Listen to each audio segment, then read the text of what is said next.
एक बार एक बड़ा ही पैसे वाला सौदागर खाली रेगिस्तान के लंबे सफर पर निकला हुआ था।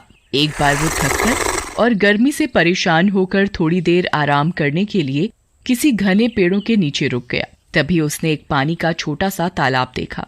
अरे वाह, शुक्र है ये पानी का तालाब मिल गया, नहीं तो प्यास के मारे मैं मर ही जाता। ओह सौदागर उस तालाब से पानी अपनी एक छोटी सी बोतल में भर लेता है। उसने अपने घोड़ों को एक पेड़ से बांध दिया और वहीं घास पर बैठकर अपने थैले में से रोटी और आम निकालकर खाने लगा। आम खाकर वह गुठलियों को इधर उधर फेंक रहा था।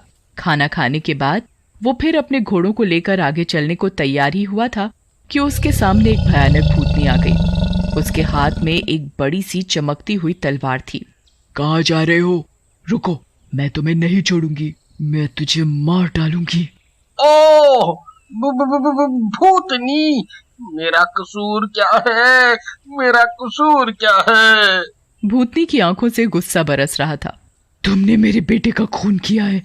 मेरा बेटा जब इस झरने के पास से उड़ रहा था तब तुम्हारी फेंकी हुई आम की गुठलियों से वो घायल हो गया। भयभीत सौदागर की आंखें डर से फटी जा रही थीं।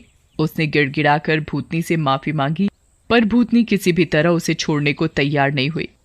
अच्छा, कम से कम मुझे 1 साल का समय तो दे दो, ताकि मैं अपने सारे बचे खुचे अधूरे काम काज पूरे कर लूं। मैं वादा करता हूँ, जिस दिन ये 1 साल का समय पूरा होगा उसी दिन मैं ठीक इसी जगह तुमसे मिलूंगा, और फिर अगर इच्छा हो तो आप मुझे मार भी सकती हैं। अच्छा ठीक है, मैं तुझे 1 साल का समय देती हूँ।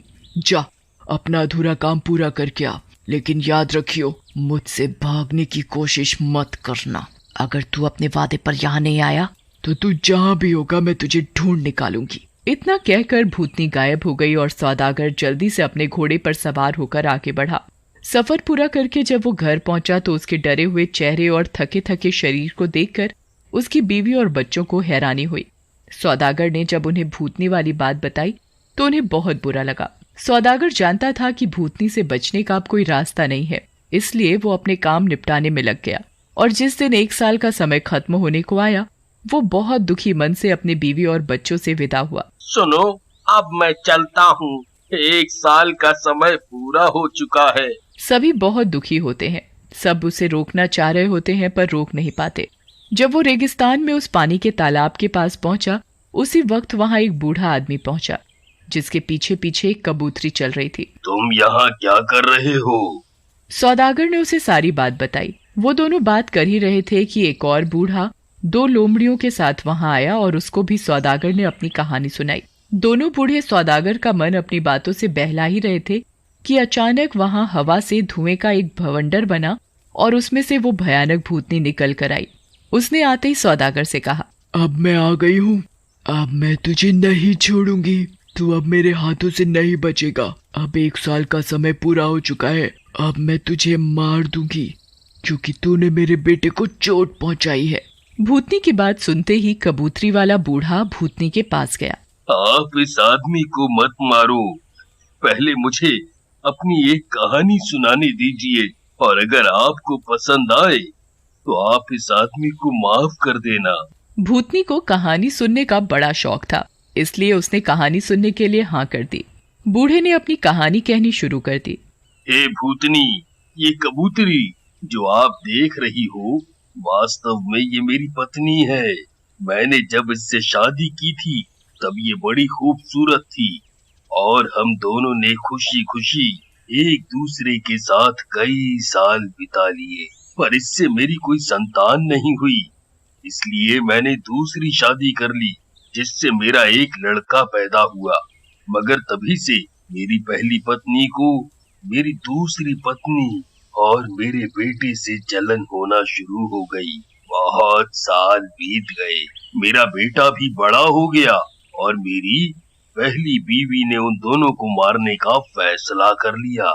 मगर वो चाहती थी कि इसका पता किसी को ना चल पाए। एक दिन मुझे एक लंबे सफर के लिए निकलना पड़ा और मैं 1 साल तक घर से बाहर रहा। मेरे जाने के बाद मेरी पहली बीवी ने सबसे पहले जादू टोना सीखना शुरू किया और उसने जादू से मेरे बेटे और मेरी दूसरी बीवी को बकरा बना दिया। फिर उन दोनों को मेरे यहाँ काम करने वाले किसानों के मुखिया को बेच दिया। जब मैं सफर से घर आया तो मेरी पहली बीवी ने बताया कि मेरी दूसरी बीवी मर चुकी है और मेरे बेटे का महीनों से कोई अता पता नहीं है। कुछ ही हफ्ते बाद एक बड़ा त्योहार मनाया जा रहा था और इस मौके पर बलि देने के लिए मैं 2 बकरे लाया जो कि मेरा बेटा और मेरी दूसरी बीवी थी। और जब उनको बलि के लिए तैयार किया तो वो बड़े जोरों से चीखने लगे।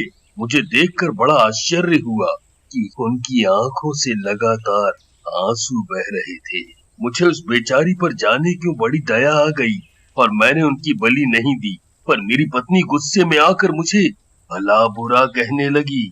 मैंने उसे खुश करने के लिए फिर छुरा उठाया और उन्हें मारने ही जा रहा था कि एक लड़की मेरे पास आई और उसने बताया कि मेरी बीवी ने उससे जादू सीखकर मेरी दूसरी बीवी और बेटे को बकरा बना दिया। मैंने उस लड़की से बोला कि उनको वापस इंसान बना दे, पर उसने बोला कि वो उन्हें ठीक तो कर देगी पर बदले में मेरे बेटे से शादी करेगी। उस लड़की ने दोनों को इंसान बना दिया और मेरे बेटे से शादी कर ली।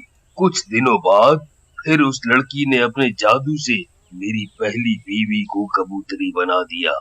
जब भी मैं सफर पर निकलता हूँ तो ये कबूतरी मेरे साथ साथ आ जाती है। यही है मेरी कहानी। और अगर ये कहानी आपको पसंद आई हो तो क्या मैं इनाम मांग सकता हूँ? भूतनी को उस कबूतरी वाले बूढ़े की कहानी बहुत अच्छी लगी और उसने सौदागर की सजा माफ कर दी। अच्छा ठीक है, मुझे तुम्हारी कहानी बहुत अच्छी लगी। मैं इस सौदागर को आधा माफ कर देती हूँ। इतना सब कुछ होते ही 2 लोमड़ी वाला बूढ़ा आगे आया और भूतनी से बोला, अगर आप सौदागर की आधी सजा और माफ करने का वचन देती हैं तो मैं इससे भी अच्छी कहानी सुनाऊंगा। ठीक है, मैं तुम्हारी शर्त मानती हूँ। सुनाओ अपनी कहानी। अगर मुझे अच्छी लगी तो मैं सौदागर की आधी सजा और माफ कर दूंगी। ये दोनों लोमड़ी वास्तव में मेरे 2 भाई हैं। जब मेरे पिताजी का देहांत हो गया था तो हम तीनों भाइयों के हिस्से में 1,000 मोहरें आईं और हम लोगों ने उससे व्यापार करना शुरू किया। कुछ दिनों के बाद मेरे सबसे बड़े भाई ने व्यापार का अपना हिस्सा बेच दिया और उससे जो पैसा मिला उसे लेकर वो और दौलत कमाने सफर पर निकल पड़ा। मगर 1 साल के बाद ही वो बिल्कुल संपत्तिहीन होकर घर लौटा। मैंने तब तक काफी पैसा कमा लिया था। मैंने उसे फिर दोबारा शुरुआत करने के लिए कुछ पैसे दिए और वो फिर बहुत खुश हो गया। मेरे दूसरे भाई के साथ भी कुछ ऐसी ही हालत हुई। वो भी साल भर सफर पर बाहर रहने के बाद घर लौटा तो बिल्कुल फटे हाल था। मैंने उसकी भी मदद की और वो फिर से खुश हो उठा। थोड़े दिनों बाद उन लोगों ने मुझे सलाह दी कि व्यापार करने के लिए दूर दूर के देशों में चलते हैं। पहले तो मैं मना करता रहा, फिर बाद में मैं भी तैयार हो गया। हम लोगों ने दूर दूर के देशों का सफर किया और खूब पैसा कमाया। बाहर निकले काफी समय हो चुका था, इसलिए अब हम घर लौटना चाहते थे। पर तभी एक अजीब घटना हुई। एक दिन मैं नदी के किनारे घूम रहा था कि फटे पुराने कपड़ों में एक बड़ी सुंदर लड़की मेरे पास आई और उसने मुझसे शादी करने की इजाजत मांगी। मैंने बहुत सोचा, पर वो इतनी खूबसूरत और नेक लगी कि मैंने उससे शादी कर ली। पर मेरे दोनों भाई मेरी दौलत और मेरे अच्छे नसीब से बड़ा जलते थे। एक रात जब मैं और मेरी पत्नी गहरी नींद में सोए थे, मेरे भाइयों ने मुझे और मेरी बीवी को उठाकर नदी में फेंक दिया। इस तरह वो दोनों मेरी सारी संपत्ति हड़पना चाहते थे। पर मेरी अच्छी किस्मत देखिए कि मेरी बीवी परी निकली, उसने मुझे बचा लिया। मगर वो मेरे भाइयों से इतना नाराज हुई कि उन्हें जान से मार देना चाहती थी। मैंने बड़ी मिन्नतें की कि वो उन्हें जान से न मारे और वो राजी हो गई। मगर उसने अपने जादू से मेरे दोनों भाइयों को लोमड़ी बना दिया और मुझसे कहा कि ये 10 साल तक इसी तरह लोमड़ी बने रहेंगे। जिस दिन 10 साल पूरे होंगे उस दिन मैं उन्हें फिर से इंसान बना दूंगी। और वो अपने मिलने का पता बताकर गायब हो गई। आज अब 10 साल पूरे हो रहे हैं। मैं अपने भाइयों को फिर से इंसानी रूप में लाना चाहता हूँ, इसलिए उस परी को ढूंढता फिर रहा हूँ।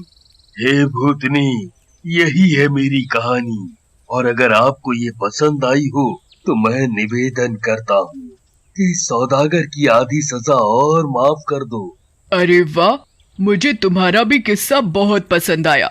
लो, मैंने तुम्हारे कहने पर इस सौदागर की बाकी बची सजा और माफ कर दी। फिर एक धुएं का बवंडर उड़ा और उसमें वो भूतनी गायब हो गई। खुश होकर सौदागर ने दोनों बूढ़ों को सीने से लगा लिया और उनका बहुत शुक्रिया किया। अपनी जिंदगी के बाकी दिन उसने बीवी और बच्चों के साथ बड़े सुख चैन से गुजारे।